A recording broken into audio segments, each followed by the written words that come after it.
किसी को बताया ही नहीं कि आप आईएएस की तैयारी करने जा रहे हैं, बताया ही नहीं आपने, चर्चा ही नहीं की। अगर किसी ने पूछा कि दिल्ली जा रहे हो, हाँ वो इन्फो जॉब लग गई है, ऐसा ही जॉब लग गई है।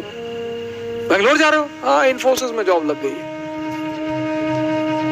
जब तुम अपनी महत्वाकांक्षा किसी को बताते हो और तुम योग्य होते हो तो जलन पैदा होती है। यह मानवीय प्रवृत्ति, ऐसा नहीं हमारे में होती, तुम्हारे में होती, सब में होती है।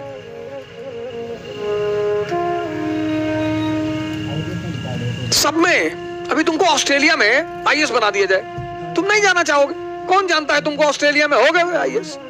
इसलिए जब तुम आईएएस बनते हो, मंत्री बनते हो, नेता बनते हो, अपने घर की तरफ भागते हो। जितने लोग बंबई में कमाते, दुबई में कमाते, कमा वहां रहे हैं, मकान बनवाते हैं गांव में 2 बीघे में, बहुत बड़ा मकान, बड़ी बड़ी दीवारें और करीब 1 बीघे में मकान और ट्रैक्टर खड़ा हुआ है। क्यों? क्योंकि वो जो पट्टीदार हैं आपके, वो डेली उस मकान से गुजरेंगे और डेली मरेंगे। उसका मजा है सर। दूसरे को क्या दिखाना सर। अब आप गोरखपुर से गए, सेटल हो गए बंबई में, कौन जानता है आपको बंबई में।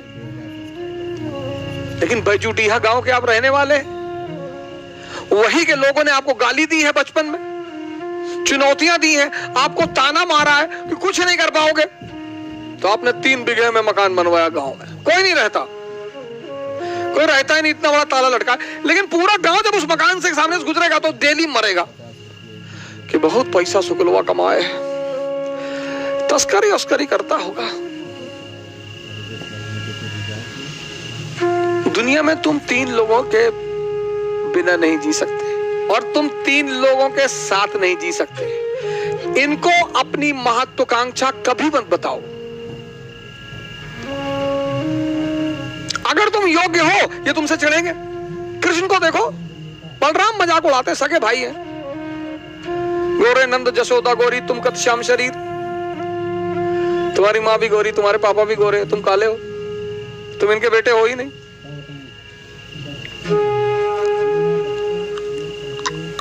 फिर बलराम एक दिन कृष्ण से कहते हैं कि ये वृंदावन के यादव लोग तुमको पीटने का प्लान बना रहे हैं। बोले क्यों? बोले तुम इनकी बीवियों के साथ नाचते हो, पीटेंगे नहीं? अरे बोले यार तुम भाई टेंशन मत लो, हम हैंडल कर लेंगे। एक दिन बारिश हो रही थी वृंदावन में और कृष्ण ने गोवर्धन पर्वत उठा लिया उंगली पर। अब आप सोच के देखो कि कोई अपनी उंगली पर पर्वत उठा ले। डिमॉन्स्ट्रेशन ऑफ पावर, शक्ति का प्रदर्शन। तब यादवों ने कृष्ण से कहा कि देखो भैया, तुम बीवी के साथ तो नाच ही रहे हो, तुम साली के साथ भी नाचो, हमको कोई टेंशन नहीं है।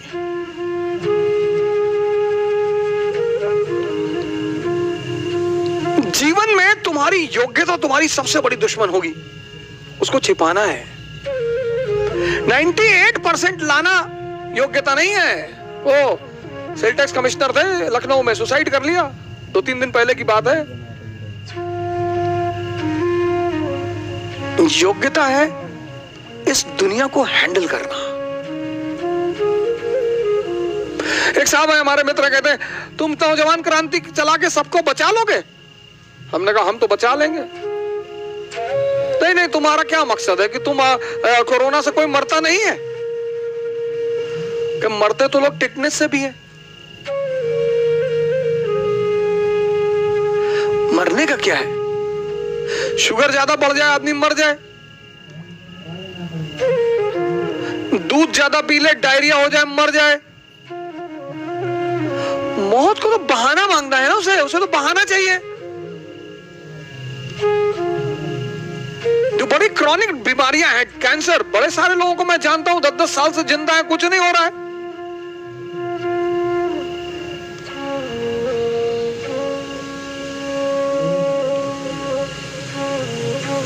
मैच्योर जो लोग हैं ना, मैच्योर, वो 2 फ्रंट पर कभी नहीं लड़ते।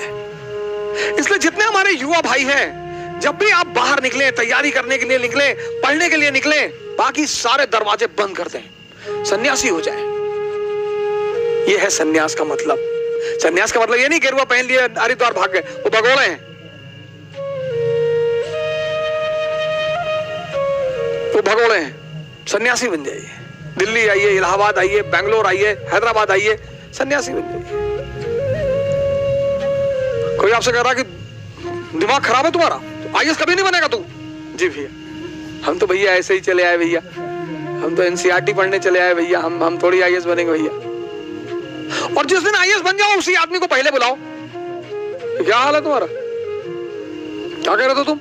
अरे भैया हम तो ऐसे ही कह रहे थे भैया, हमारी तो अम्मा कहती हमारी शक्ल कुत्ते जैसी। बिल्कुल सही कहती तुम्हारी अम्मा। इस दुनिया में मजा क्या है सर? विरोध का होना।